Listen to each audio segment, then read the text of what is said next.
Here's what's coming up on today's show. There's so many ways that we can solve for the widow's gap.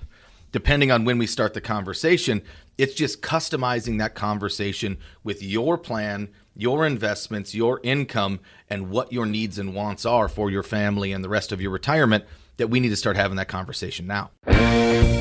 Welcome to the Income for Life Show. If you're looking for some common sense retirement planning ideas and want to hear how we make the complex financial world simple, then listen up so you can learn how you can stay retired. The Income for Life Show is powered by Folds of Honor, a 501c3 nonprofit organization dedicated to providing educational scholarships to the families of America's fallen and disabled service members. Now, here are your hosts, Matt Nelson and Nick Schilling. Welcome to the Income for Life Show, powered by Folds of Honor. Thank you very much for tuning in today and listening to our ideas and strategies and conversations when it comes to learning how you can stay retired. Our number is 888-228-8814. Again, that is 888-228-8814. And if you're listening right now on our website, thank you very much for finding us today. If you're listening on one of our podcast affiliates that is out there, of course, thank you very much for tuning in today. And all of our shows are archived right on our website at incomeforlife.org, so you can always go there and listen as well. And as normal, I'm sitting here with my compadre, Mr. Nick Schilling, and we're going to go through some really neat topics today, Nick. The first one that we're going to go through today is titled Mind the Gap. And that's going to be a neat way where we can have some conversation about some various gaps in retirement planning that a lot of people deal with and how to combat that, if you would. And then we're going to follow that up with, is your retirement plan out of tune? This is going to be a quick hit discussion about some things that a lot of people don't look at as frequently as they need to. Maybe it needs a little bit of a tune-up. So we'll go through that as well, and then we'll follow up with our IFL mailbag like we always do, Nick, and we got a great question from Jamie in Oklahoma City that we're going to go through here a little bit later. But before we jump into these topics today, Nick, tell me how your week has been, how you've been doing. I understand you were in Florida last week. Hope you had a good time. Tell me what's been going on with you. Hey, Matt. Yeah, things have been great. Just got back from a little vacation with some family and friends. Ready to hit it back here in Kansas. So things are good. Things are really good, and I'm excited about the conversation today. I think both of these topics kind of go jointly together of the planning process for many of our listeners out there of things that they need to be aware of and we need to fill in the conversation of planning.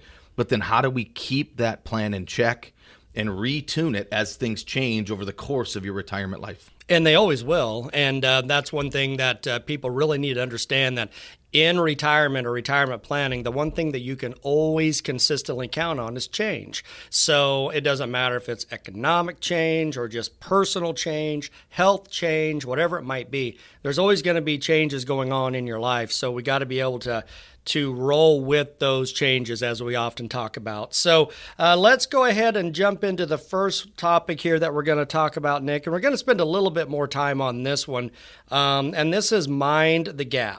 And the best way to explain this is if you've ever ridden a subway or anywhere, you'll always see those mind the gap signs warning that you need to be aware of the gap between the train door and the station platform. You always see, be careful of the gap. So today, when we're talking about minding the gaps in retirement planning, let's go through a few of these, and we're going to go through 5 of them. And the first one is the paycheck gap.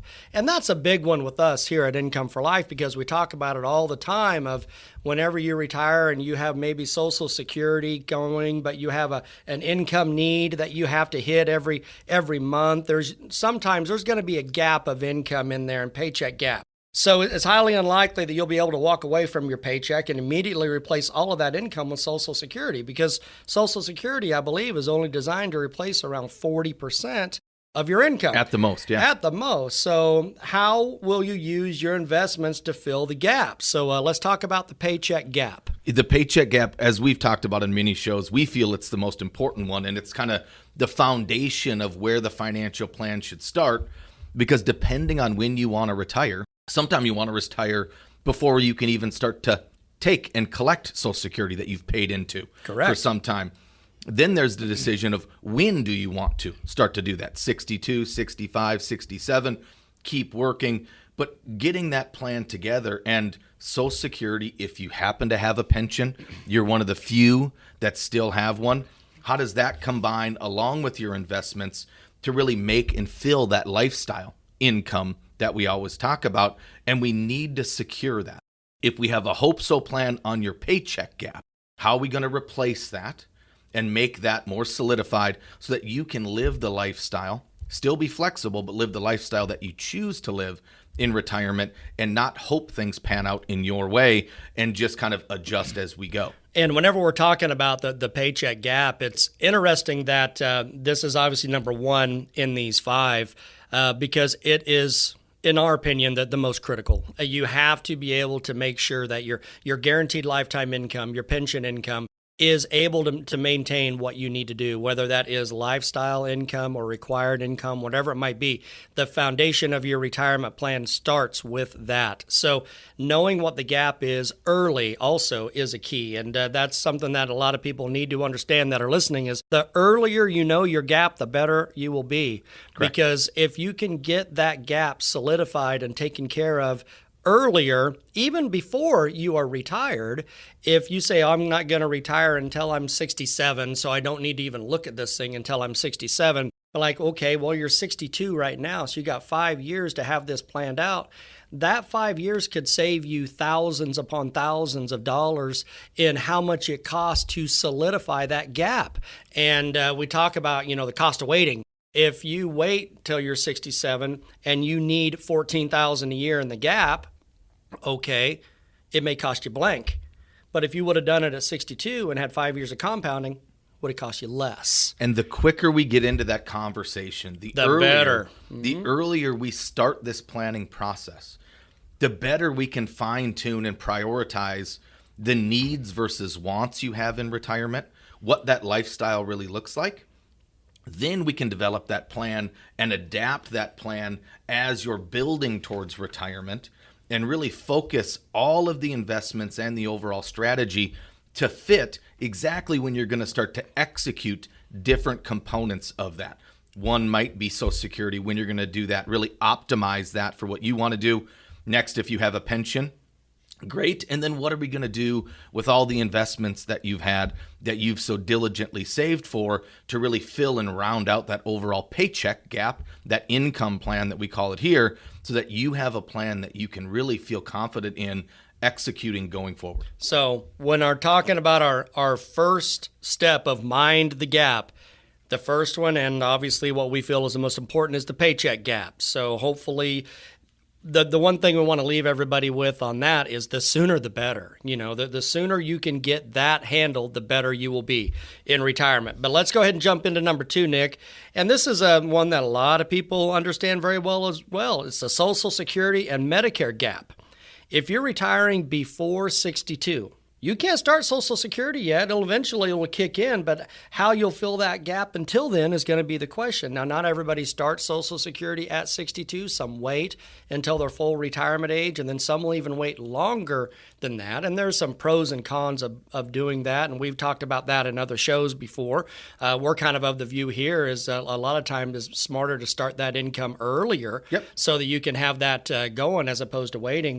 But if you don't want to start your benefit at 62, you could have that gap for several years. So let's talk about the Medicare and Social Security, because the Medicare gap is kind of the same scenario, Nick. If you're retiring before 65, what are you going to do for health insurance before you're Medicare eligible? That's exactly it. The Social Security component of this, as we talked about in the paycheck part, is many people have saved so diligently that they have the opportunity to start to retire and execute that plan. So the earlier we start that planning process, the more freedom they have to say, we want to retire at 58 or 60 before this happens. Then how are we going to start to use some of your savings to fill that gap in the interim before Social Security kicks in? And the Medicare component of it, what are we going to do healthcare wise to pay those bills and make sure that everybody is safe and sound when it comes to those medical emergencies and medical bills before you can click into the Medicare component of it? Well, the scary part that we often run into here at Income for Life on the Medicare side is a married couple. Man is turning 65, so he's now Medicare eligible. Yep. But wife is 62. Correct. and she's on his group health plan through his job.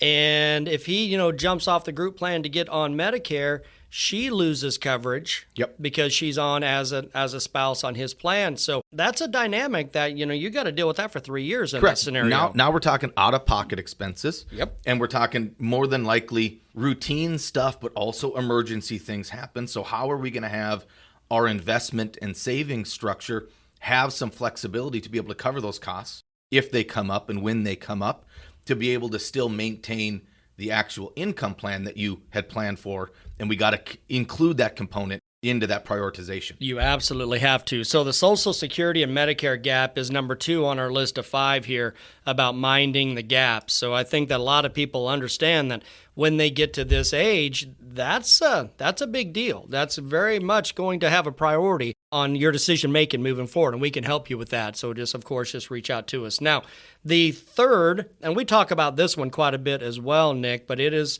the inflation gap. Yes. And especially going on right now Correct. in 2021, especially the summer of 2021. Inflation is a big, big topic. So most of the income streams that you rely on in retirement aren't going to keep up with inflation. Some do, some don't. Social Security recipients get a cost of living adjustment maybe every year. Sometimes they skip a year, whatever it might be. But that adjustment is typically less than the actual rate of inflation. Pensions may or may not have that capability as well. So without a plan to help with the inflation costs, your buying power is going to possibly decrease. So let's Correct. talk about the inflation gap. This one is super important. And right now, specifically, as you mentioned, Matt, we've had a decade plus of very, very low actual inflation. Right now, we're starting to see the increase of that. And over the next decade plus, we think that it's going to continue to rise. The inflationary pressure of everything, from the things that we buy and the income that we get, we need to have a coordinated, not only income plan, but investment plan alongside that to be able to keep up and beat what the inflationary pressures are going to have long term. As we look ahead, we can't just look right now and say, well, we can afford gas and food and supplies and all that kind of stuff on a right now basis. But as we go forward and you're no longer receiving that paycheck from work and you have no more pay raises available, you're not going to go get the next job and become the VP as opposed to the manager and get an increase of income. We have to use the income plan and the investment plan in coordination to give those pay raises to you with the appropriate execution of a retirement plan so that we can adjust along the way and keep up with inflation. Well, I had one of my clients that called me, and this kind of brings back a memory of this, talking a little bit about this inflation. And we were trying to work, the inflation gap in. He goes, well, I get cost of living adjustments with my Social Security check. Yep. I said, yeah, well, it's not guaranteed. Yes, I understand that's the idea, but that Social Security amount is only about 40% of what you need anyway. Correct. So you have to have other mechanisms in place to be able to help with the inflation gap. The adjustments of cost of living are not actual inflationary things. It's not an equal component. Correct. So we need to have measures in place to be able to float with actual inflationary pressures to be able to cover that gap that's going to happen, even if you do have the in-place cost of living adjustments with your pension plan and your Social Security. That's one, not, as you mentioned, not going to cover your entire lifestyle more than likely, and not going to keep up every cent and every dollar of the inflationary pressures that are out there, especially now with inflation being a major concern going forward. If we start having huge hikes in inflation, your cost of living adjustment is not going to keep up. We need to have a plan in place that can. And not only can it not keep up, the average length of time in retirement now is close to 20 years. It's not just 2 years like it was, 30, 40 years ago.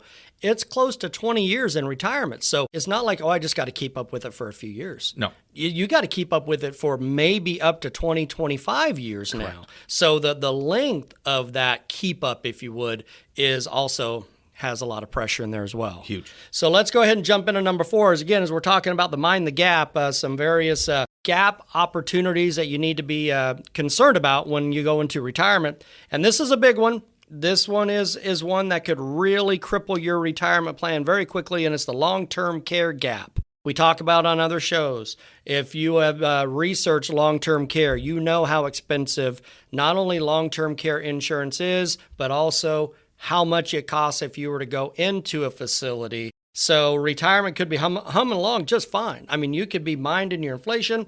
Social Security's good. You got your paycheck covered. All these things are going fine. And then you end up with a medical event. And now $90,000 a year, that provider a comfortable lifestyle needs to increase to $120,000 to pay for your care. So how do you get prepared to fill the long-term care gap? Let's talk about that one. This one, and we've talked about it on so many shows, Matt, that it is such a concern. And we've talked about the numbers of 50+% of us are going to have some sort of care. Some sort of care. And that number in 10 years might be 60+% as the longevity of our retirements continue to grow and just the need for care continues to grow. These costs aren't going to go down. Nope. So that becomes a very custom conversation with each and every family of how they're going to figure out what this is going to look like if an event happens. And we need to sit down with them and have this be a huge conversation in their planning process as to, if something happens, can you afford long-term care insurance now? If we're doing this when they're young enough, typically we can.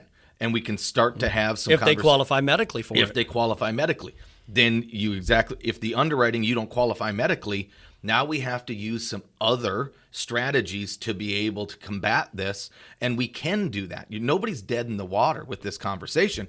The earlier we have it, the better. But we got to start having this as a major component to the plan to be able to adjust if this need comes up. And you need to have this conversation with your family and anybody that would be one of those decision makers. And it kind of brings me back, Nick, to one of our shows that we have in the past that was titled The Conversation No One Wants to Have. So if you're listening right now and you are on our website at incomeforlife.org, you can scroll down through our podcast shows. Take a listen to one of our shows that is titled The Conversation That No One Wants to Have, because it goes into depth about these sorts of conversations with your family, with your kids, with your grandkids that are absolutely necessary. They're uncomfortable. I know they're uncomfortable, but they have to happen. Yes. And long-term care gap is the key. That could be, okay, let's cover it with a long-term care insurance policy. Fine.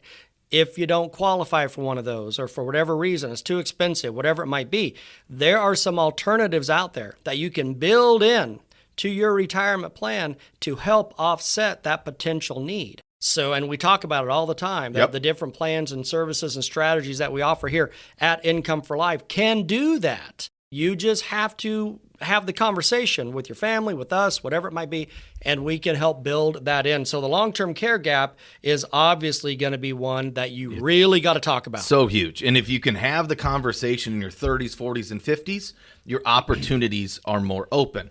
If you haven't had that conversation and you're getting up in age and closer to retirement, don't wait till tomorrow. Have the conversation today. Have the conversation with your family and an advisor like Income for Life to be able to help you figure out what you're going to do with this. Absolutely. And now let's go ahead, Nick. Let's jump into the last of these Mind the Gap topics. And it's one that a lot of people just don't really talk about too often, but it's called the widow's gap.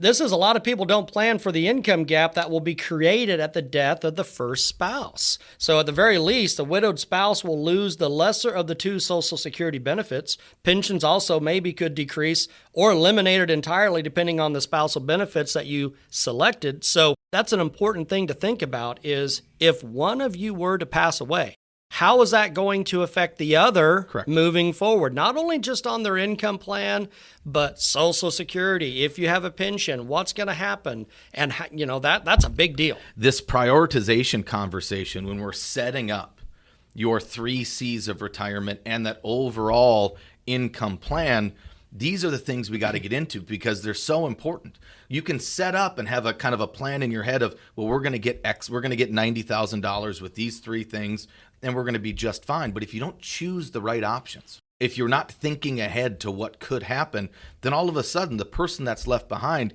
could be left behind in a very worse position than they ever thought of. And you got to coordinate that in the overall landscape of what this plan can be no matter what circumstances happen. And we got to think about it from multiple facets. And that's an interesting conversation to have with people, because there's multiple ways to skin a cat, if you were Correct. to say that. Of course, you can set up the spousal continuations with these plans, or it can be joint income with these plans.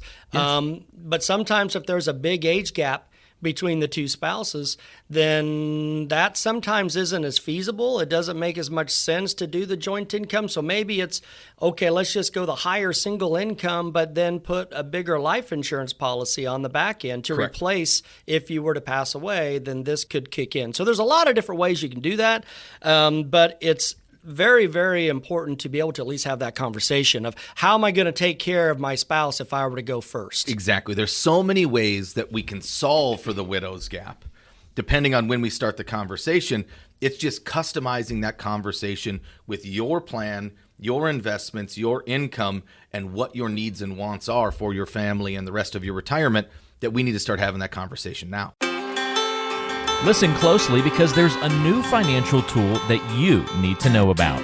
It's being described as the CD Buster. Every year, scores of people lock their money up in CDs that pay less than 1%. It's a great way to lose money safely, because you can't keep up with inflation, and that spells disaster for a retiree.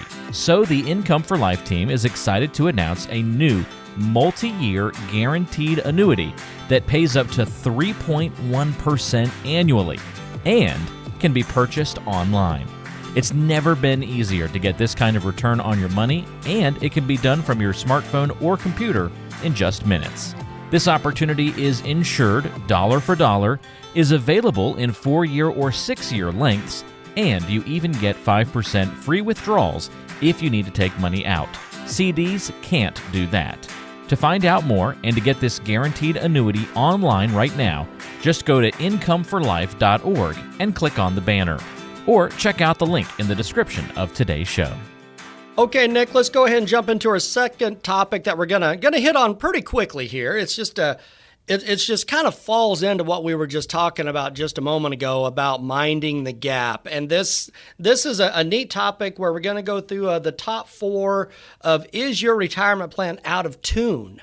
And we have a lot of people that will say, yes, I have a good retirement plan. I'm set up fine, but just little bit of tuning and maybe just looking at it from a different angle, if you would, can really make those adjustments just help you thrive in retirement. So let's talk about some of the areas where we often see people get out of tune with their financial plan. And the first one is future tax considerations. Correct. This is huge. I mean, it depends on, of course, where you are tax bracket now. There's a very, very good chance that where you are right now will not be where you are next year, 2 years, 5 years down the road. So future tax considerations is a big one. It's a huge one, and we have to develop an income and retirement plan that is flexible enough with all of your different strategies and accounts and investments that are out there to be able to opportunely adjust as we go to take advantage of the way taxes are moving, depending on who's in the administration, what's happening. These things are in flux over the course of a 20, 25, 30-year retirement plan. We got to be able to adjust to kind of really dial that in, just like you're bringing your car in for regular 5,000 mile oil changes and tune-ups. They're just tweaking to make sure everything is good. The longer you delay in that, the bigger it's going to cost to fix those things. The problem could get pretty aggressive. The problem could get worse. So we need to have a very dynamic retirement plan that we can adjust on the fly. And it's just small tweaks are the best. And the more flexible it can be, the smaller the tweaks can be. And we can then opportunely optimize that retirement plan for taxes on an ongoing basis. And we talk about it all the time, and we talked about it on another show very specifically, where we said, do not fight the government. Roll with the government and be able to work with the government. Because if you have the mindset of, I'm going to fight taxes, you're going to lose. Yep. It's not going to work. So you have to be able to tune this in every 1, 2, 3 years, like you were just talking about, Nick. But you have to understand that you need to roll with the government. And we're talking taxes, That's government. So sometimes for families, it literally might be on an annual basis. yeah, absolutely. Somebody leaves a job or gets a lump sum, and all of a sudden you jump a tax bracket. We got to be able to turn a couple dials to make and optimize that thing. And other people, it might be 5 years when all of a sudden the administration changes what those tax brackets look like, not just you've risen one. So then we have to be able to adjust that. It's an ongoing conversation that we need to be able to work with the family and fine tune that so it doesn't get out of sorts and out of whack. And that can happen. I mean, the out of sorts can happen and get out of whack really fast, but also you can have a dynamic retirement plan that can absolutely help offset these Agreed. concerns. So we understand that here at Income for Life. This is not a one and done sort of a conversation whenever you come with us. We're going to be working with you ongoing to make sure that you're always in the right place now, next year, 5 years, 10 years down the road. So future tax considerations is a big one that you always got to make sure that are in tune or can get out of tune real quick. Let's jump into the second one, Nick, and that is having the right amount of life insurance. Now, a lot of people will think they need to have the most they could possibly get, right? Yeah. I want the most life insurance I could possibly get. That is not necessarily true. Correct. There's some scenarios where you could even downgrade your life insurance. So let's talk about how people can get out of tune with that life insurance plan. Life insurance is an amazing policy vehicle to accomplish certain goals in retirement. But we need to be able to dial that in to what your family needs, not just arbitrarily, well, if we can afford an X amount policy, do that. Maybe term might be a good fit depending on some debts or anything, or getting a universal whole life policy that can build up some cash value. Depending on what you want to do, many people just kind of go into the life insurance conversation and are only talking to a life insurance specialist that is not coordinating that into an overall retirement income and retirement planning strategy to where maybe we can decrease. Depending on your debts and your plans in retirement, we can decrease some of those service loads of you having to pay into life insurance and optimize that going forward so you can use some of that income in other places and offset your lifestyle. And what a lot of people need to understand when it comes to life insurance is that, in my opinion, and maybe I'm not of the norm here, Nick, and I will admit that, but life insurance is not designed, in my opinion, to make someone else rich. Life insurance, to me, is designed to replace you. Correct. It's designed to replace what you were bringing to the table. Correct. Whenever you were still with us. So if you had to spend a whole bunch of money of yours because of a long-term care claim, correct, or some just sort as of we another talked about medical, earlier, yep, or something happens with the markets and the values decrease really bad, or whatever it might be, now all that money has been depleted. That life insurance plan is to replace what that cost, what yes, the previous event cost. So life insurance is designed to help replace you. Correct. And the money that you were bringing to the table, to the family, to the spouse, whatever it might be. Correct. So the idea of, if dad passes away, I'm going to get a $500,000 policy. No, that's not the true meaning of correct, that. You need to be able to replace it. You can use it as that if you want, and that's one of your goals with this, and you want to pay for it. But the way we think of an overall retirement plan, that's not the full utility of life insurance. Absolutely. Life insurance, you pay for it when you're working and you're earning your highest income, and you want to be able to replace that, God forbid something happens. Right. And the cost of that, God forbid something happens. Correct. Exactly. Because now when it comes to medical events, the longevity of living with the medical situation is a lot higher now because medical technology, things like that, people are living longer. But that also means people are living longer with a medical thing going on, correct, which is expensive, which could lead into a long-term care, which could lead into all these big dollar events that this life insurance can replace. Correct. And as you get closer to retiring or in retirement, and you don't have those big mortgage debts or vehicles and other expenses that you need to be able to replace, if you got the right coordination of your income plan, your paycheck gap, then we don't need life insurance to really be able to replace as much stuff. We just use that as a vehicle to be able to hedge against certain things happening. And it's all about what you want that vehicle to do It's a very flexible opportunity, but let's dial that in to what your need is with it, and not just pay premiums that we don't need to be paying because we want to leave your significant other or your kids a bunch of money if that's not your goal. Absolutely. So the second of having the right amount of life insurance is very important when we're talking about things that can occasionally get out of tune when it comes to retirement. Let's go ahead and jump into the third, Nick. And this is an interesting one, especially in today's economic world, and it's having the right amount of cash in the bank. Now, this is something that people need to understand, that obviously having, some cash on hand and, you need to get to some money right now is important. You got to have that emergency fund. You got to have that reserve account in the bank. But yes. I think a lot of people would also go the other way of that and saying, I don't want to put a lot of money in the bank because it's getting 0.2% return or whatever the scenario might be. And it's just sitting there. Inflation's going through the roof right now, as we just talked about earlier in today's show. Correct.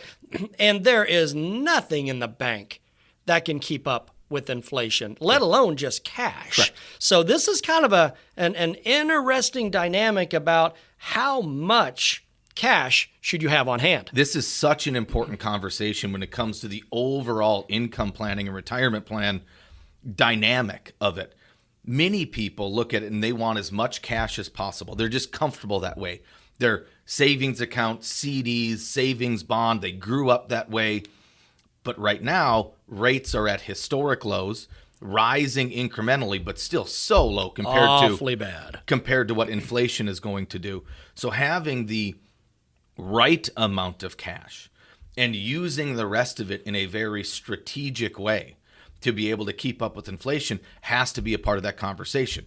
Somebody's risk tolerance comes into this conversation, what income obligations they have, future expenses come in, but having too much in the bank sitting in cash earning anything can be a massive risk going forward, depending on how that coordinates with the rest of your income plan. And too much in the bank is very specific to each family. For somebody that might be $50,000, another family it might be $500,000 or $5 million. It all depends on what your family is, how we dial in how that cash should be distributed across the income plan to make it working for you and not just sitting there in the mattress. And a neat way to get people to understand what we're talking about, you need this money working for you if you can, is just kind of ask yourself, as you're sitting here listening today here on the Income for Life show, ask yourself, how many times in my adult life have I needed $20,000 right now of something that was not planned for? Yeah. So if you're driving down the road or you're listening right now on our website, whatever the scenario might be, just ask yourself, how many times have I get a phone call, for example, and I need $20,000 right now? Doesn't happen that often. Yep. And some of the financial gurus all across the country will always talk about this as well. All right, a lot of people have a bunch of money in the bank, like you just said, Nick. It could be $50,000, $500,000, $5 million, whatever the number is, a whole bunch of money sitting in the bank.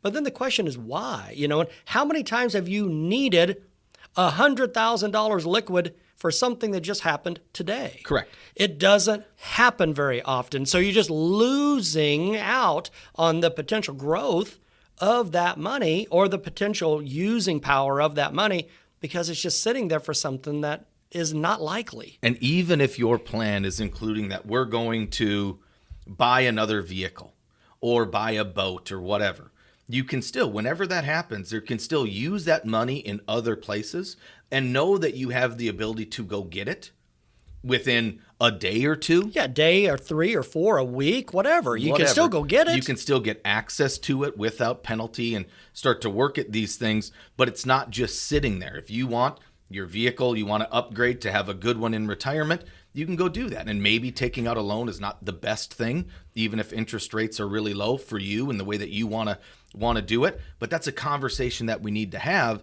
and putting your money to use in a way that is not locking it up forever.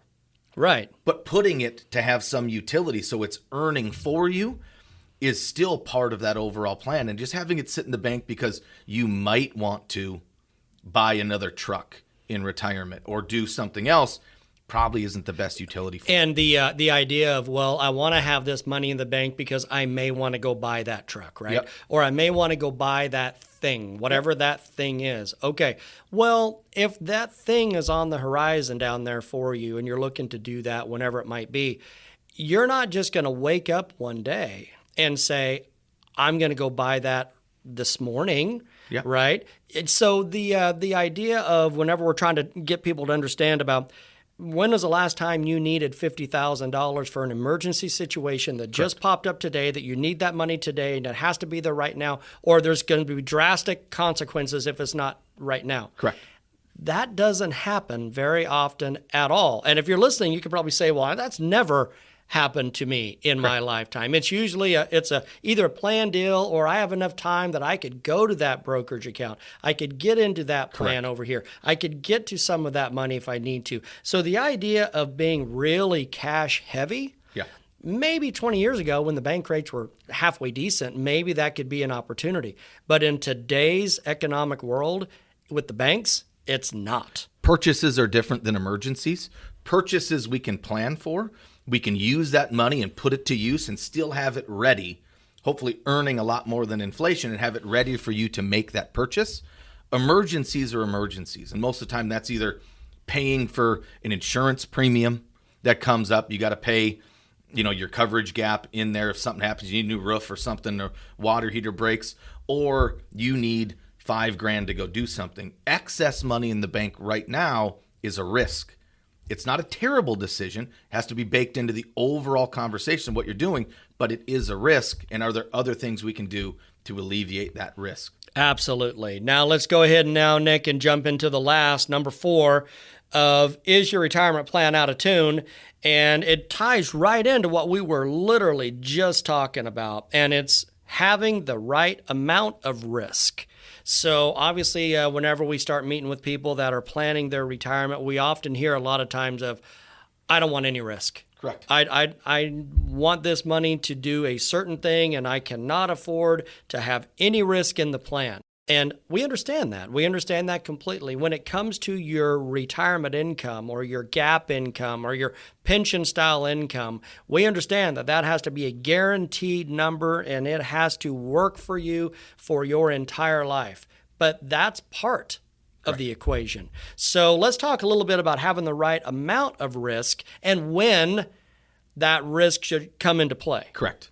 And in developing the overall conversation and plan with clients, it's looking at, let's take risk out of your paycheck. Oh, yeah. What you're paying yourself, how you're developing that lifestyle income, your 3 C's. That needs to be guaranteed. Let's take the risk out of that. Now we turn the rest of that plan, the investment plan and all the other things, into opportunity.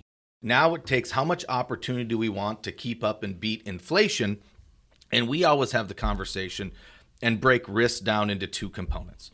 You have your risk tolerance, how much you feel comfortable taking, how much ebb and flow of the stock market you feel comfortable seeing when it's going across the bottom of Fox News or CNBC or Fox Business. The green and the red. A green and the red. How much can you tolerate? And then there is the component of how much risk capacity do you have? So some people might have the tolerance out the wazoo. I can handle the ups and downs of the market, but they might not have enough money to have the capacity to take on risk. And other people might have the capacity. They have a bunch of savings, a great income plan that is going to cover their lifestyle with life insurance to boot, but they don't have the tolerance, the risk tolerance to be able to look at the market and go up and down. So the more solidified we can make your plan, the earlier we can start having this income and lifestyle conversation, the more we can fine tune that risk opportunity into an opportunity, not a risk, for you to develop a plan that fits what you want to do. So you're not worried about if it's green or red today. You're not worried about if it's green or red in September. You're worried about what is this? Are we still on goal for our plan? Correct. And if we're still on goal for our plan, it doesn't matter what the market's doing in the short term. Absolutely. And that's a perfect way to say, get your retirement income set first. You start with that first because you have your Social Security. Fine. Maybe you have a pension. Great. And then the rest, we're filling in that gap to make sure that all of your have-to money and then some of your very important want-to monies are all guaranteed for the rest of your life. You have that plan set up first, your 3 C's of retirement like we talk about all the time, your checkbook, your calendar, and your clock. You get those set up first. And then what that can do is that can allow you to be flexible with the rest of your money, knowing that you are golden no matter what happens on the other side. Correct. So a lot of times whenever we do walk our clients through these conversations, when it comes down to, okay, we got your 3 C's established, you're good right here. Now let's look at the rest of the money that you want to be able to have potentially at risk. Some people will say, well, let's up that a little bit. Let's try to get a little bit more gains in the market because the other side is already taken care of. We've seen so many people, their eyes brighten up and they start to get a smile when their 3 C's are taken care of, and investing becomes fun and an opportunity for them to meet even more of their goals or pass even more on and do things that they didn't even think they had the capability to do, because investing gives them that opportunity because their 3 C's are taken care of, and it alleviates the pressure of living that retirement lifestyle off and having that conversation. And the earlier we can start to develop that dynamic plan, the easier it is to develop it. So it takes the pressure off of you, and investing becomes something that is exciting with an opportunity to really do something that you really want to do, and not just, if the market's down, can we pay for going to see the grandkids, or can we give the graduation gift? Can we give the wedding gift that we wanted to give? Because you're not concerned about that. You might be able to give more of a wedding gift than you ever thought of because you have an opportunity to earn more now because your 3 C's are taken care of. You've got mail. Now, Nick, let's go ahead and jump into the IFL mailbag question of the week. And this is a good one. We talked about it earlier in the show. That came in from Jamie in Oklahoma City. And if you're listening right now and you've been, thinking of some questions in your head or a topic that you're interested in us discussing here on the Income for Life show, then just shoot us an email to info@incomeforlife.org like Jamie did. And we will, of course, get back to you in person and we'll answer your question. But if it is a question that we feel is important and a lot of people are maybe asking the same type of questions, we'll discuss it on the air. And that's exactly what we're going to do with Jamie's question here in Oklahoma City. Again, if you do have a question for us, go ahead and shoot us an email to info@incomeforlife.org. And Nick, Jamie's question in Oklahoma City, I just feel like it applies to so many people, so many people all across the country. And here's her question. Jamie says, I look forward to retirement for many years, but now that I'm actually retired, I can't shake the feeling that I'm eventually going to run out of money. Is there any solution for fighting this feeling other than simply spending less or going back to work? And first of all, Jamie, thank you very much for submitting this question. And I think you are so in tune with so many people out there in the country right now. Their number one fear is running out of money when they are in retirement. So, Jamie, thanks for submitting that to us. And Nick, let's talk about this real quick. Is there any solution for fighting this feeling other than simply spending less or going back to work? What's your thoughts? It's a great question, and it really fits along with the discussion that we were having earlier.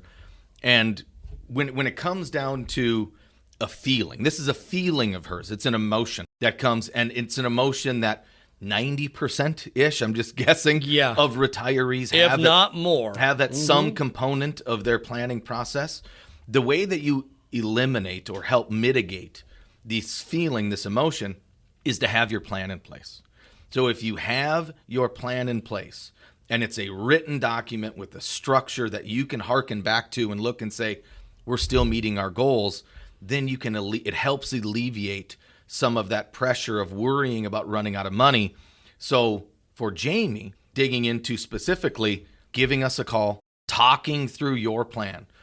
You might already have a plan and we can just help you feel more solid about that plan. If you don't have a plan right now, then working through what that plan could look like for you to alleviate some of that pressure and worry as you look forward to your lump sum that you've saved so diligently for. A plan is what helps mitigate emotions. The numbers can all work out. We just have to have the plan in place that you can look back and give us a call and say, yep, we're still on track. We're still on track to be able to do whatever you want to do. Don't worry about it. Which we do all the time with our clients. So, Jamie, what I would probably advise you to do is when you give us a call, ask about the 3 C's. The checkbook, the calendar, and the clock, because that is how you solidify and make you feel more comfortable about your retirement. And if you're listening right now and you're like, what do you mean? What is the 3 C's? First of all, go to incomeforlife.org and click on the 3 C's of retirement, and you can absolutely learn about them. But what they are, the checkbook is simple. How much money's in your checkbook? The calendar. What day of the month is more money coming in? When's it going to get replenished? And the clock. How long will that last? How long will I continue to get those paychecks? The easiest way to explain the 3 C's is if you're on Social Security right now, when does your Social Security check come in every month? And people rattle it off. The 21st of every month. They know the exact date. They know the exact date. Why do you know that date so well? Because I know I'm going to get paid. Okay, good. Is it typically a sigh of relief when you see that check come in into your account? Yeah. Okay, well then how about just do more of that? That's how you solidify your 3 C's. So Jamie, give us a call. We can walk you through how that works. And we'll reach out to you, Jamie, as well. We have your information. So we'll get a hold of you and we'll go through this together. But what a great question, because so many people are dealing with that exact same concern that Jamie is. And it's a feeling, it's an emotion of, I'm scared to death I'm going to run out of money. As with any emotion, if it's you're scared about traveling, you're scared about whatever it is, the better you plan for it, the more it alleviates that emotion out of it. Having that plan be flexible, covering your 3 C's, your retirement plan can help you mitigate those emotions and make your retirement lifestyle a ton and easier. Allow you to stay retired, like we talk about every show. Our job here is to help you stay retired. And let's go ahead and wrap up today's show, Nick, like we always do. We're always trying to talk about the most recent sports landscape things that are going on, and this is probably my favorite time of year. Right now, where we are, we got football coming back. Football season's kicking off. We got everything coming back. We had an incredible golf tournament this past weekend with the BMW Championship that went 5 extra rounds. What an amazing event that was. We got baseball that is starting to ramp up and getting close to the playoffs. Playoff season. So kids are now back to school. All these things are going on. And, of course, our world champion Kansas City Chiefs are just getting ready to get going again this week. So let's hit on a little bit of that. Of course, we've been trying to get our good friend Mr. Patrick Mahomes on the show with us on the Income for Life show. And, of course, we keep missing him. The guy's pretty busy. I understand. Right now's a tough time for him, as with most NFL players going on. But this is an exciting time. We got college football kicked off a little bit this last weekend, really getting into the full thrust of it coming up this coming weekend. And NFL season kicks off in a couple weeks. We got in a couple weeks-ish or 3 weeks, we got the Ryder Cup. That's coming too. I forgot about the Ryder Cup. In Wisconsin. That's going to be fun, but it's an exciting time of year. The weather's still beautiful. Sports are kicking off. Kids are back in school. It's always a fun time, and hope everybody's enjoying this time as we're getting back out there. I love seeing the photos that people have been posted on social media where the kids have their backpacks and they're getting ready to go back to school. But then you see mom that is in the pool with a glass of wine, because the kids are going back to school. And this last 18 months or whatever has been different. So getting to go back to school is even more than back in the normal times. Yeah. Because, these kids have been home, homeschooling for the past year or whatever it might be, and then right into summer where they're home. So now the kids are actually able to go to school. Yep. And mom and dad or whoever it might be are like, they get to take their sigh, and hopefully everybody out there is excited about whatever sports teams or events you got coming up to close out this summer and fall, and it's going to be a good time. And be careful. I mean, of course, if you're in a city or a scenario where they're asking you to mask up or whatever it might be, you want to be able to take your own precautions, and you set those precautions however you feel fit, of course, but just be mindful of your surroundings, mindful of other people, whatever it might be, but go enjoy it. We're excited about the future. Go enjoy it. Yep. We're ready for this upcoming fall for sure. That's going to wrap up today's show here on the Income for Life show, powered by our friends at Folds of Honor. Thank you very much for joining us today. We appreciate you spending a little bit of time with us today on your hectic schedule to learn a little bit more about our ideas and topics about how we could help you stay retired. And until next time, bye-bye for now.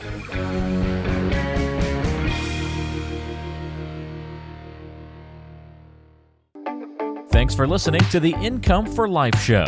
If you have any questions about something we talked about today or want to get in touch with the Income for Life team, give us a call to 888-228-8814. That's 888-228-8814. You can also go online to incomeforlife.org and check the description of today's show for any relevant resources and contact information. You can also find the podcast on all major podcasting apps, including Apple Podcasts, Spotify, Google Podcasts, Stitcher, and many more locations. The Income for Life show is powered by Folds of Honor, a 501c3 nonprofit organization dedicated to providing educational scholarships to the families of America's fallen and disabled service members. For more information, visit foldsofhonor.org. Information provided on today's show is for informational purposes only and does not constitute investment, tax, or legal advice. Information is obtained from sources that are deemed to be reliable, but their accuracy and completeness cannot be guaranteed. Always consult with a qualified professional before taking any action.